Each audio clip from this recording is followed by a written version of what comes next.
Today we're going to discuss gender imbalance and inequality, particularly in the country of India.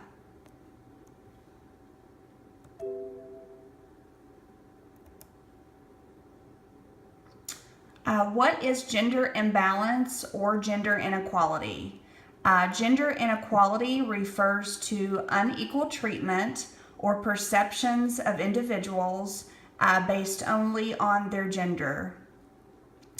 A gender imbalance may occur because of numerous issues, including natural factors, exposures to pesticides and environmental pollutants, war casualties, gender-selective abortions and infanticides, aging, and deliberate gendercide.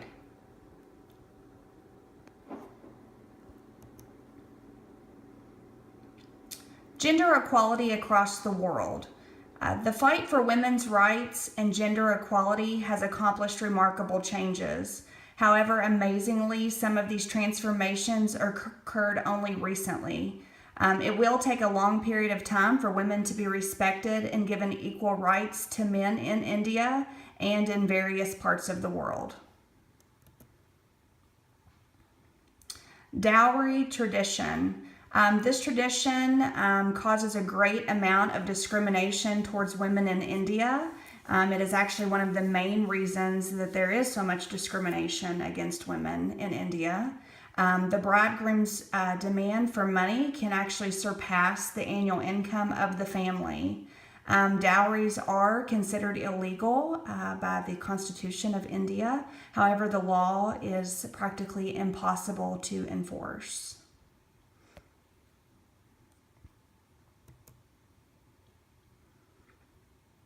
Women as a liability. In India, women are actually seen as a liability. They're not considered able to provide for their family financially. They are viewed as dependent on men. And women go to live with their husband's family after marriage. So this means that this is less help for their own family and that their family actually will lose money because of the dowry tradition.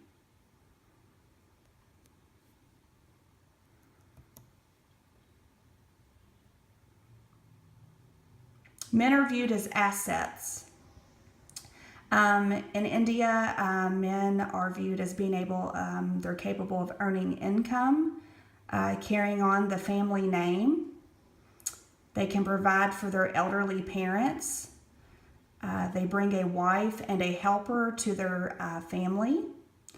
And they also play a significant part in death ceremonies in the Hindu religion.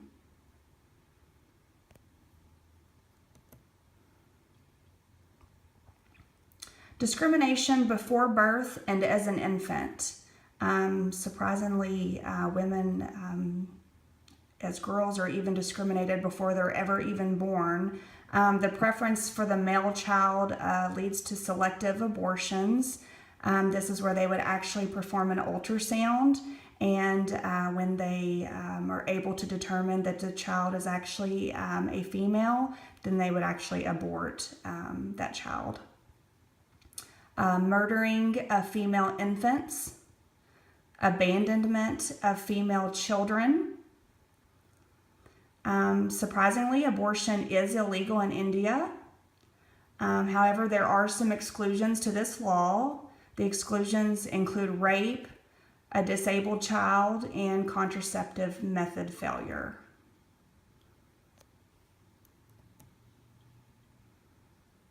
And here's just a photograph of a young little Indian girl. 50 million girls are missing in India because of gendercide. And that's where they are murdered just because they are female.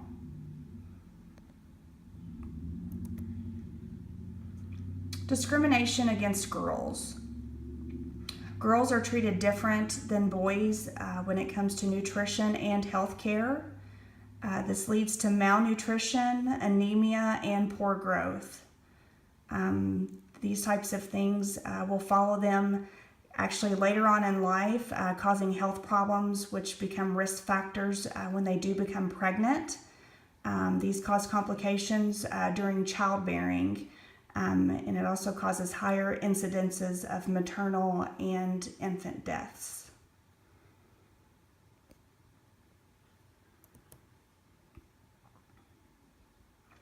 Here is just a map showing India's gender gap and how it's growing, and how the gender selective abortions have spread across India. It's showing from 2001 to 2011, the percent of India's population in states with under 915 girls per 1,000 boys. This is children under the age of 6. In 2001, it was 27%, and in 2011, it has grown to 56%.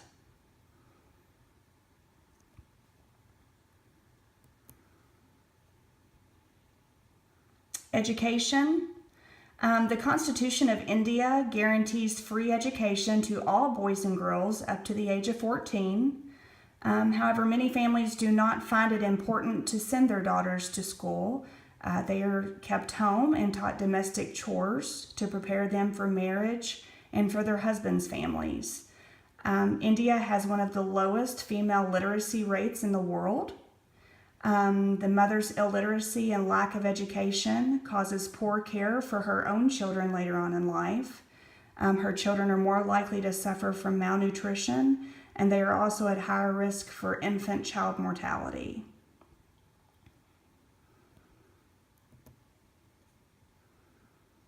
And here is just a photo of a young Indian girl. She in a village, and you can see she is obviously working and packing water, probably maybe like 10 years old.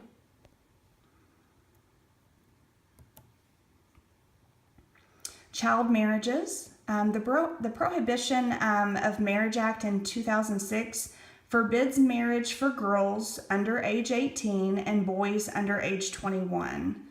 However, 47% of females are married before the age of 18. The dowry is less expensive if a marriage is arranged while the family is still a child, so it is less of a financial burden on the family. So that's why many of them marry their child off while they are actually still a child. Marrying their daughters off as children ensures also that they are still virgins. This actually protects their family's honor and also their daughter's honor. This also imitates the myth of the goddess Parvati to marry the god Shiva. The myth is that she was only 8 when she married, so girls have been married off as young as 8 and 9 years old, still today.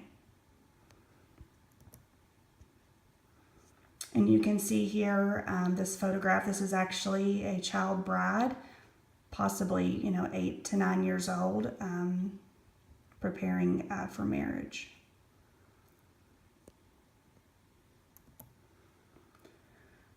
Consequences of child marriages. Girls married off as children living with their in-laws are at high risk to experience domestic violence. Many of these children are raped by their husbands, are deprived of food, health care, and education. This becomes a cycle of violence that their daughters will most likely also be exposed to.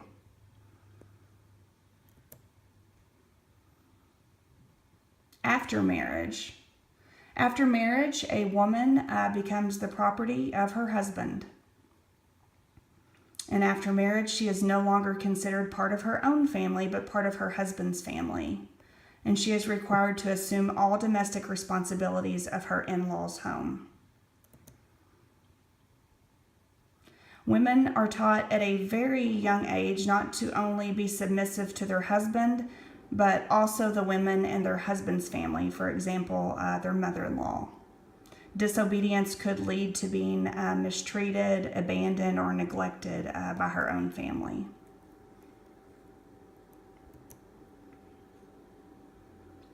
The incidence of dowry tradition has led to bride burning, or another form of murder committed by the husband and his family.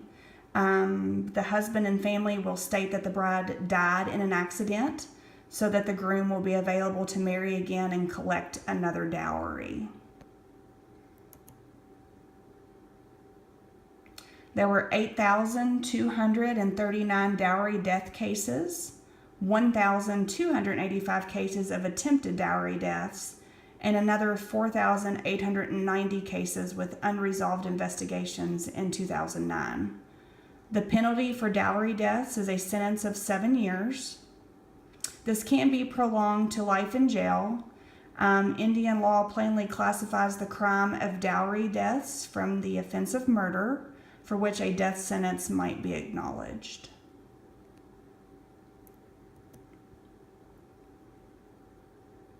Discrimination as a widow. India has laws to protect the rights of widows and bans against traditional practices such as burning of widows. A widow is still sometimes seen as a liability, causing her to be left behind by her in-laws. Her original family may be unable or unwilling to take her back, and she is left alone with no education and no financial support.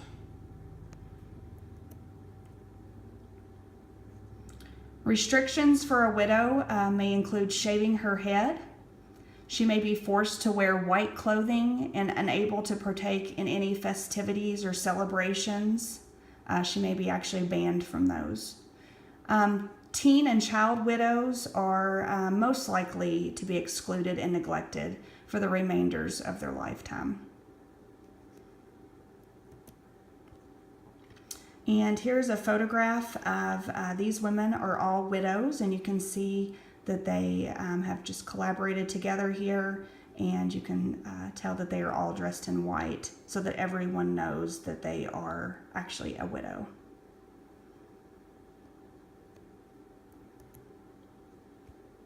Inheritance. The inheritance of a father or husband is not passed on to his wife or daughters. The entire inheritance is passed on to the eldest son. There are laws in place to protect the women's legal right to the inheritance. It is very challenging to enforce the law if the family refuses to abide by the laws. And many women, of course, are not educated to fight for their right to their inheritance. Crimes against women. There were more than 24,000 reported cases of rape in 2011. Surprisingly, in 94% of these reported cases, the victims personally knew their perpetrators, whether it be a neighbor, a family member, or a friend. Police records from 2011 show abductions of women were up 19.4%. Women being killed in disagreements over dowry expenses by 2.7%, torture by 5.4%, molestation by 5.8%, and trafficking by a frightening 122%.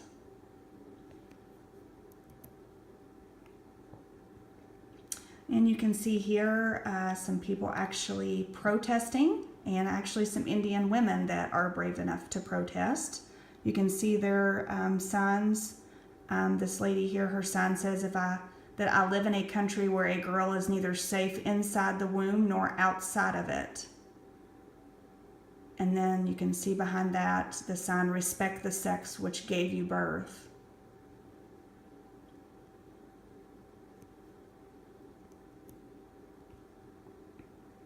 Indian laws and enforcement. The educated, urban, middle class women's rights continue to improve.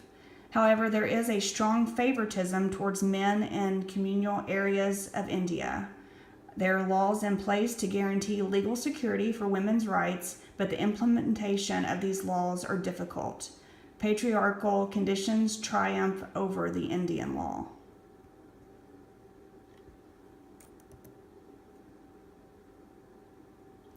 And you can see here, this is a photograph. It says a son being trained for a future in a patriarchal society and a girl child in a patriarchal society. And you can see that girl child is actually squatted down doing chores while the boy child is actually standing over her with his arms crossed and supervising the girl child. Growth of India. A nation will not be successful when the female population is being demoralized. A nation must give power to all of their women, not just some. The monetary and communal growth of this region is dependent upon involvement of all women, not just some of the women.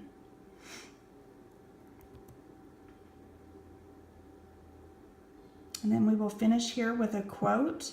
It says, "You can tell the condition of a nation by looking at the status of its women."